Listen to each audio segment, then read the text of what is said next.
Hey, what is up, world? I am Joseph Explosive, and this is On the Rise, a web series where I'm going around finding some of the hottest talent that are up and actually on the rise.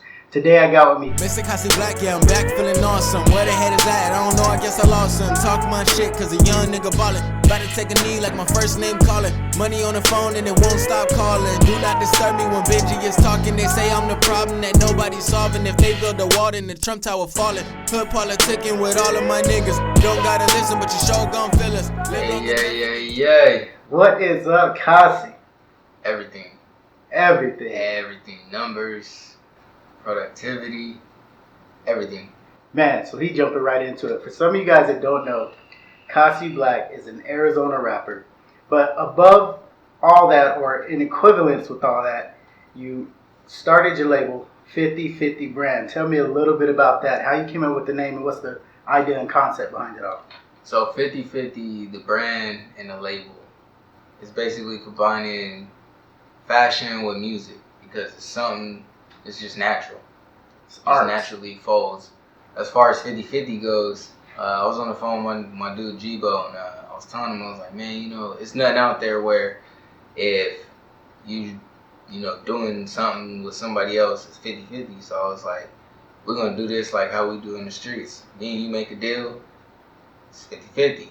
You're gonna get what you give. So that's where all that came from. Basically, that was like, boom, like a solid point. Like, who's in the street, was doing a drug deal, why can't it be 50/50? Let's get it with the music. Same deal. You come record a song, the masters belong to me and you. But if you ever ask for the masters and it's just your song, it's just you on it, that's your song. Your masters. You know what I mean? Yeah. So, man, that sounds like some shit, I'm gonna say next level shit, because that's one thing in the history of music, especially in the hip hop community. That's been a big issue, especially when artists are popping and making all this money for their label. Not necessarily themselves, but they're making all this money. That sounds like you guys have worked in a plan where it's more for the actual artist and not so much just looking to see what the label could get out of it. Exactly. The whole, like, when I look at stuff like that, if you look nowadays, artists are losing control. They're losing creativity. They're losing all the values that made hip hop originally. So it's like they really gotta get back to that, but they can't because they so far gone and in these contracts and stuff like that it's not authentic no more. Everybody trying to sound like everybody else. Everybody trying to do that. And it's like over here we doing our own thing. You know what I mean? Like, I do straight hood rap. I do the whole Drake stuff, whatever they want to call it, the R&B shit. I love music. Yeah, I do the whole, you know what I mean? I do the whole catalog. I do some depressing shit. I do all types of shit. And it's like, that's how we all is. That's how we try to stand, is to be different but be us at the same time. Invest in ourselves. Fucking investing in this and that just gonna sit for us. Let's invest in us and build us up. And once we up, we can get everybody else around us up. So. That's cool. It's good to see the newer generation in hip hop, the newer generation in rap, that's learning from the previous situations. And sounds like you guys are looking like we helping each other out. At the end of the day, we helping each other out. I get up, I'm lifting you up with me. Exactly. That's all it is. That's what's That's up. all it is. You get what you give. So tell me a little bit about what you got going on musically for yourself right now. I got a chance to sneak see a couple videos that you haven't released yet. Those are some good ones. Make sure y'all look for those coming soon. Dropped an album, Blackout. Yep. Talking to you, you was telling me that you got another album on the way. And I'm going to just leave it right there. Go ahead and tell us about it. Well, I was talking about the one after that, but we going to leave that alone for now. Go ahead and tell us about first Blackout, kind of where you were with that and how that came about, because the word blackout, I think we can all get an idea of what that's kind of talking about and dealing with, on to something like 4 Reasons. So Blackout was basically like,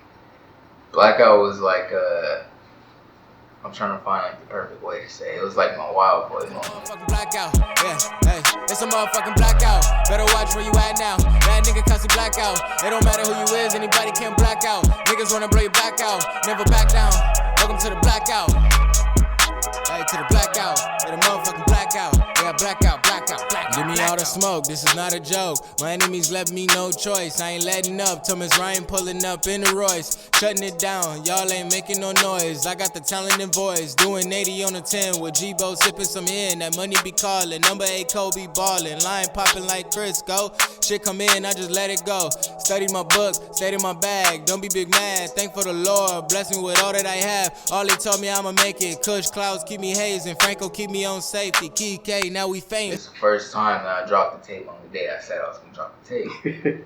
So it's like, I'm like, this is gonna be my wild tape right here. This is gonna be the tape where every song on that tape is just aggression. Like, it just make you listening to it and you like, ugh, like you just like, I gotta get in here. So it's like, it was one of those, it was my hype thing. It was me basically showing people that like, I could make hype music how I want to make it, and it sound good. Y'all dancing to it, right? But on the same time, if you there or not there mentally, you vibing, you like angry. So it's like my enemies. I got some enemies for enemies claiming they kin to me.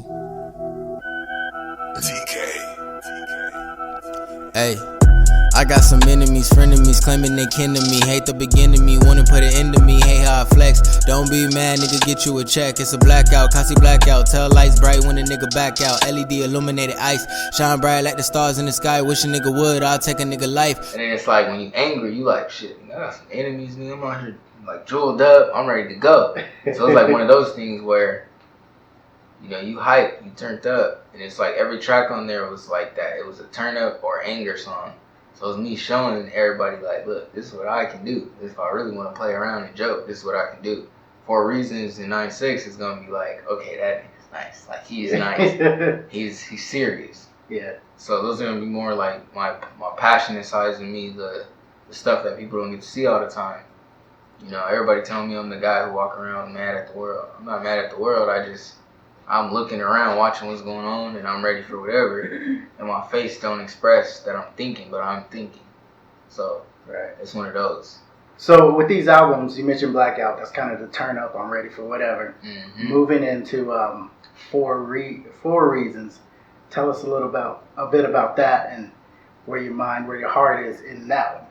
So 4 Reasons is 4 Reasons. A lot of it takes me back to those younger days of mine, as I call it. It's not that young, but like, you know, from 16 to just 21, just going through shit, not knowing shit, and then combining it with what I know now, almost in a way. So it's explaining who I am and what I stand for and why I do the things I do. The reasons I do the things I do stuff is I got 4 reasons. It's my emotions. And when I say emotions, I'm talking anger, depression, happiness, you know, like, it's just those 4 things are what propel me into doing whatever it is I'm doing. So 4 Reasons is purely me opening up to everybody, telling them how I feel or how I view things or what I see, and, you know, how to know me or relate to me or whatever it is. And that's what it is. It's a soulful thing. I want people to feel that in their heart, their soul, their mind. And it's like one of those things where you're like, damn, like, really took time to show us that, like, this is who he is. And it's like, damn, I can relate to that. So 4 Reasons is getting into that. You know, Blackout was more of an anger thing. Let me show y'all how I can get it. This is what y'all like. But then 4 Reasons is like, okay, he showed us that he can do this rap that everybody else is doing. But then he showed us he can do what the greats is doing. Right. And it's like 9-6 is gonna go from the greats to this is what I can. This is solely like my whole. It's gonna be a hype nighttime vibe. It's gonna be one of those things you play on the night. You just ride and you're like, damn, good. So it's gonna be more on a chill, relax, and it's just showing the different talents, capabilities I got, and basically me opening myself up slowly. Right. You know? Right, yeah, and that's definitely something that we can see with everything that you put out so far, coming from the Blackout onto some of the stuff that you put out, and I got to hear some of the stuff on 4 Reasons before you dropped it. So we're definitely getting to see the different versions, the different people. That sounds great. The different versions of Casi Black. You guys might not know this. I don't know if we've already shared this. Talking about this is actually my nephew, Casi Black. And I've got to see him develop like way back in the day. I thought we was just playing around. One thing I understood as a child with him is he was an amazing storyteller. Sometimes I just walk up like, hey Cleo, tell me something. And he'll just going off with it. And I'm sitting there like, wow, like really into it. So of course, storytelling and rap, them two go together. Got videos of him rapping as a little kid. Got videos of him singing some Genuine my whole life. But it's interesting to see, and it's cool to see. And that's the whole idea behind this show on the Rise, is to see artists develop. But I got to see it on a more personal level. Yep. So tell me, like, for you to be putting out all the music that you're putting out, you guys could check them out on SoundCloud. Honestly, I feel like there's not a week that goes by where you're not dropping music. And on top of that, you're dropping albums back to back. How are you able to manage that? How are you able to stay on top of that? Because I'm going to throw some other stuff out there. I know you're a full-time general manager. Yeah. Full-time father to a newborn baby. Fiance. You got all these an artist as yourself, and on top of that, running a label. First off, it's only 24 hours in a day. Tell me a little bit about your grind and what's your mentality in doing all that. Shit, I wake up, every morning I get up, and I'm just like, alright, it's a new day. Throw my clothes on, and I'm out the door, and from there, it's just all day. It's like, what am I doing today that's is it a plus, a minus? What did I gain? What did I lose? And that's kind of how I look at it. As far as my drive, it's just like I can't stop. I got artists on this label. They'll call me. It's 50-50. You get what you give, invest in you.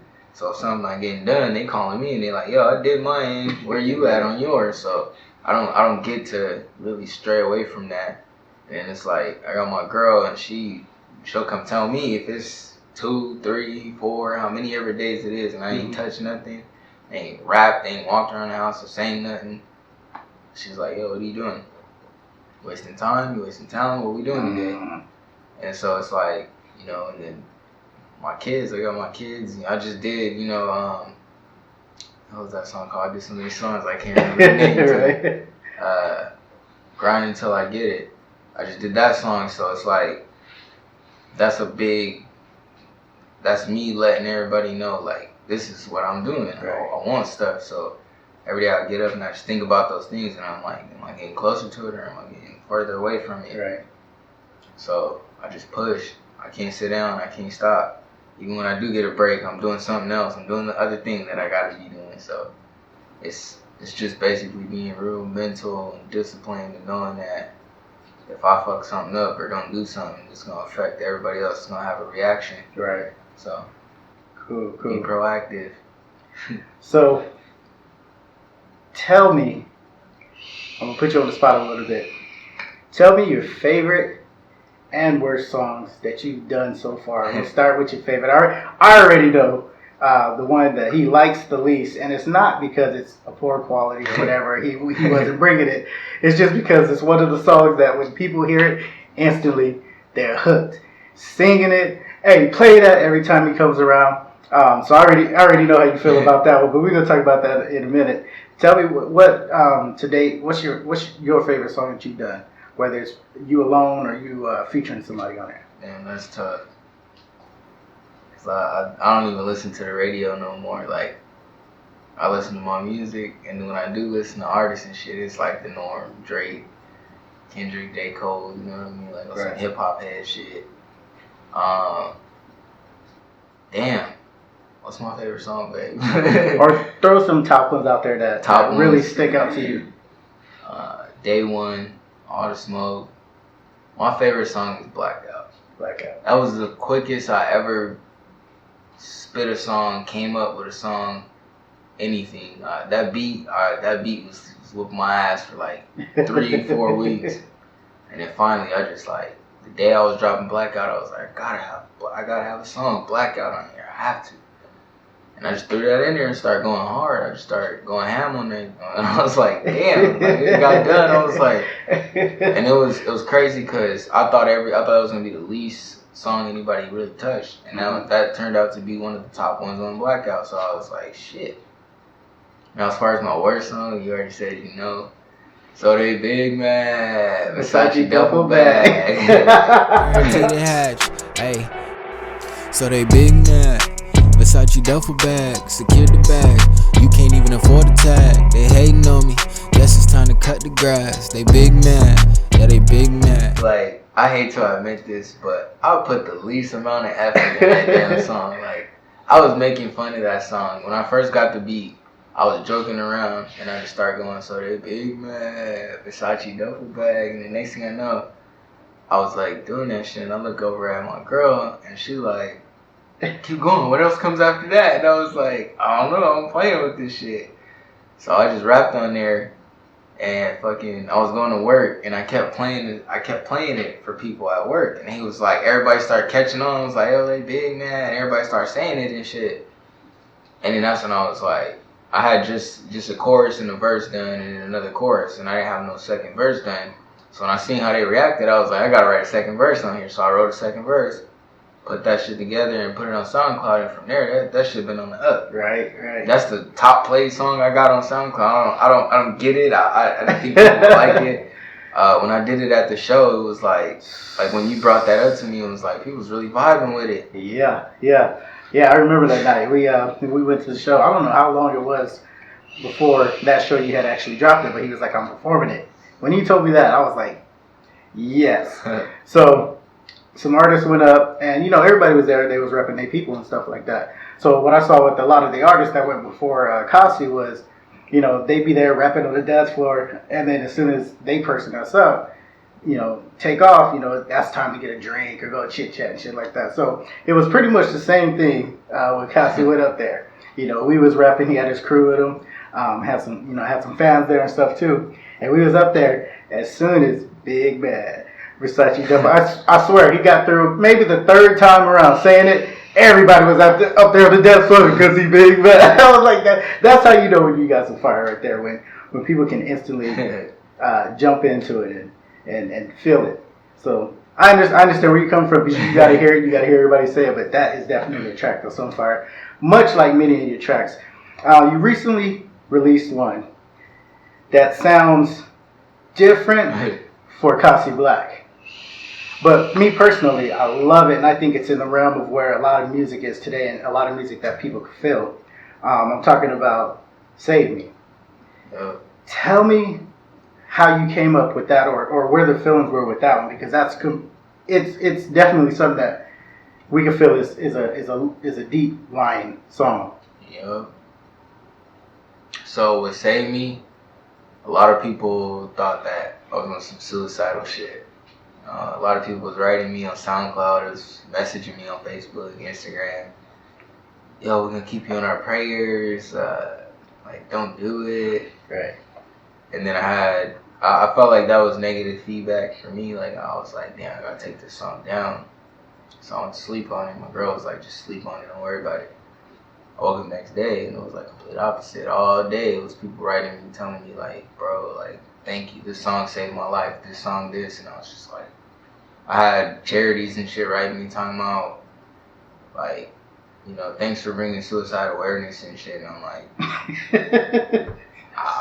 what? It worked, right? This song is talking about jumping off of a building. Like, Save me from the rooftop, hanging off the edge now, baby. Letting go. Crowds start to gather, wanna jump, but doesn't matter. Only concern what happens after close curtain, like Marshall Mather. Will anyone care when it happens? Who will be there When it happens? Will they mourn When it happens? Am I reborn When it happens? Save me from the edge, not much room on this ledge. Wanna put this to an end, either way I don't care. Death is someone I don't fear. Sick of lies from all my peers who claim they all here, but when I need them most they disappear. Tell me I'm crazy, I need meds. They want me to live, just to wish I was dead. But fuck you, them doctors, the meds, and the therapists. All I ever needed was a couple cares and a couple ears. And so it was just kind of funny. It was an eye opener to me because I had tried to commit suicide before twice, and it just to see people get touched by something like that, it was like, damn, I did that. I could do that. Right. And that song was I was nowhere near any depression thoughts or anything. I heard the beat, and it was dark as hell in the room. I'm not even gonna lie.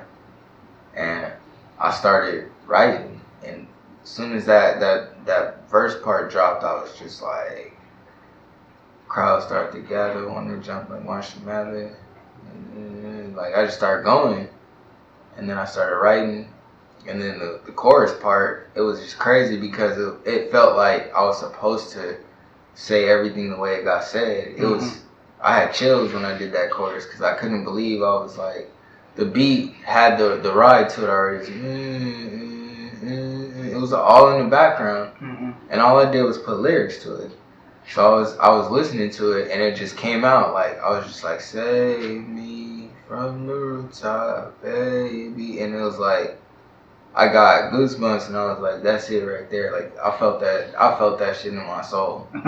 Like I wasn't high that day, I was sober as hell, but I felt that. Yeah. Music has that power. I can only imagine how it feels to be the one creating that music that has that type of power and that type of reach to those people that are out there. Because whether you intended it to be, what people perceive it as, but just like the person that reached out and said, hey, that saved me from committing suicide. That's gotta be mind blowing. I was like, God damn, like I stopped you?